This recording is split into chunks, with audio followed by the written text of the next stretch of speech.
바로 오늘 열리는 변론기일은 단순히 법적 책임을 가리는 자리가 아닙니다. 이 사건은 정말 안타깝고 가슴 아픈 이야기입니다. 당시 16세였던 박양은 2015년 5월 18일 고등학교에서 발생한 지속적인 학교 폭력으로 인해 결국 극단적인 선택을 하게 되었습니다. 이후 유족은 학교 폭력에 대한 책임을 묻기 위해 서울시 교육청, 학교 법인, 교감, 담임교사, 가해자 부모 등을 상대로 민사소송을 제기했습니다. 이 사건은 2016년부터 진행됐고 권 변호사가 유족 측 법률 대리인으로 사건을 맡게 되었습니다. 하지만 그 뒤에 벌어진 일은 유족에게 또 다른 고통이 되었습니다. 권 변호사는 1심 1부 승소 후 항소심이 진행되던 과정에서 변론기일에 3차례 연속 불출석하는 중대한 과실을 저질렀습니다. 민사소송법상 2회 이상 불출석 시 소송 취하로 간주되기 때문에 이로 인해 유족은 2심에서 패소했고 1심 판결이 그대로 확정돼 버렸습니다. 권 변호사는 불출석 이유로 날짜 차고, 건강 악화, 직원 퇴사로 인한 일정 관리 미비 등을 들었지만 유족은 이런 해명이 납득되지 않는다며 강하게 반발했습니다. 더 큰 문제는 이 사실을 유족에게 무려 5개월 동안 숨겼다는 점입니다. 그 기간 동안 권 변호사는 SNS 활동과 외부 일정에 집중했고 소송 결과에 대한 책임은 회피했습니다. 이 사건은 단순한 소송 실패가 아닙니다. 한 변호사의 무책임한 태도와 소송 관리 부실로 인해 학교 폭력으로 딸을 잃은 부모는 또다시 법의 문턱에서 좌절하게 되었습니다. 권 변호사는 수임료 1,000만 원 이상을 받았고 유족은 소송 부대 비용인 인지세, 송달료 등 1,000만 원 가량까지 부담하면서 사건에 진지하게 임해줄 것을 기대했지만 권 변호사는 사건에 제대로 대응하지 않았던 것입니다. 권 변호사는 그 후로도 연락을 끊거나 책임을 미루는 태도를 보이며 유족의 분노를 키웠고 유족은 새로운 변호사를 선임해 소송을 재정비하려 했습니다. 그러나 권 변호사는 끝까지 책임 있는 태도를 보이지 않았고 오히려 자신의 이익을 우선시하며 유족의 상처를 외면했다는 비판을 받았었습니다. 2024년 6월 11일 학교폭력 소송에 출석하지 않아 패소 확정 판결을 받은 권 변호사에게 5천만 원을 배상하라고 법원이 명령했습니다. 2024년 6월 24일 원고가 항소하였고 이어서 6월 26일 피고 권 변호사의 법무법인 헤미르가 항소하였습니다. 더 충격적인 일은 2023년 6월 19일 대한변호사협회 징계위원회가 내린 징계 결과입니다. 결론은 단 징계 1년. 유족은 영구 제명을 요구했지만 징계위원회는 유사 사건에 비하면 중징계라며 이를 일축했고 해당 징계는 오직 권 변호사 본인만 이의 제기를 할 수 있어 유족 측은 아무런 대응을 할 수 없었습니다. 그 과정도 매끄럽지 않았습니다. 징계위원회에서는 권 변호사가 어차피 질 재판이라 항소를 말렸는데 유족이 강행한 것 아니냐는 질문을 했고 이에 항의하는 유족에게는 왜 그렇게 화가 났냐, 예의를 지켜라는 반응이 돌아왔습니다. 회의 중에는 유족의 휴대폰을 압수하라는 지시까지 있었다고 합니다. 유족의 고통 앞에서조차 진심 어린 공감이나 사과는 없었습니다.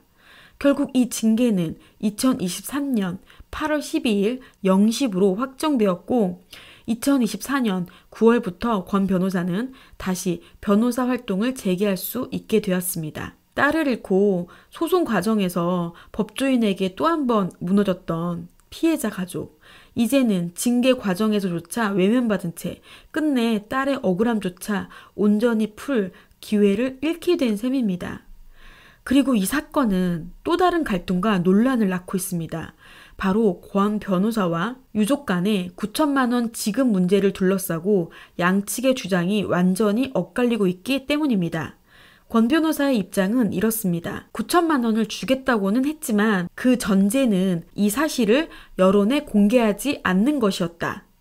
즉, 금전 지급은 어디까지나 비공개를 조건으로 한 제안이었다는 것입니다. 하지만 이 조건이 실제로 계약서나 합의서에 명시되어 있는지가 관건입니다. 만약 문서상에 비공개 조건이 포함되어 있다면 권 변호사의 주장은 일정 부분 설득력을 가질 수 있습니다.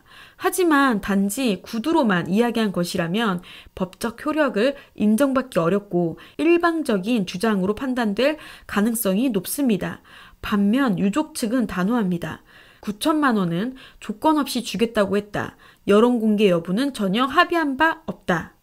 즉, 금액만 지급되면 되는 문제였고 그에 대한 어떤 전제나 조건은 없었다는 주장입니다. 이 상황에서 법적 판단의 핵심은 무엇이 실제로 계약되었는가, 즉 계약의 구체적인 내용과 증거에 달려 있습니다. 만약 계약서나 합의서에 여론에 공개하지 않는다는 조건이 명확히 포함되어 있다면 유족이 그 조건을 어긴 것으로 보고 권 변호사의 계약 파기 주장에 힘이 실릴 수 있습니다. 하지만 그런 조건이 명시되어 있지 않거나 합의에 대한 증거가 불분명하다면 오히려 유족의 주장, 즉 조건 없이 9천만 원을 주기로 한 것이 그대로 받아들여질 가능성이 높습니다. 여기서 핵심, 법적 쟁점은 바로 이것입니다. 여론 공개 여부가 계약에서 핵심 조건이었는가? 만약 여론 공개 자체가 계약의 성립 여부에 중대한 영향을 미친다고 본다면 그 조건이 어겨진 상황에서 계약은 무효가 될 수 있습니다. 반대로 돈을 주기로 한 것이 주된 계약 내용이었다면 여론 공개 여부는 큰 영향을 미치지 못할 수 있습니다. 결국 이 문제는 계약이 서면으로 어떻게 체결되었는지 그리고 양측이 당시 어떤 합의를 했는지를 입증할 증거가 있는지에 따라 판단이 갈릴 것입니다.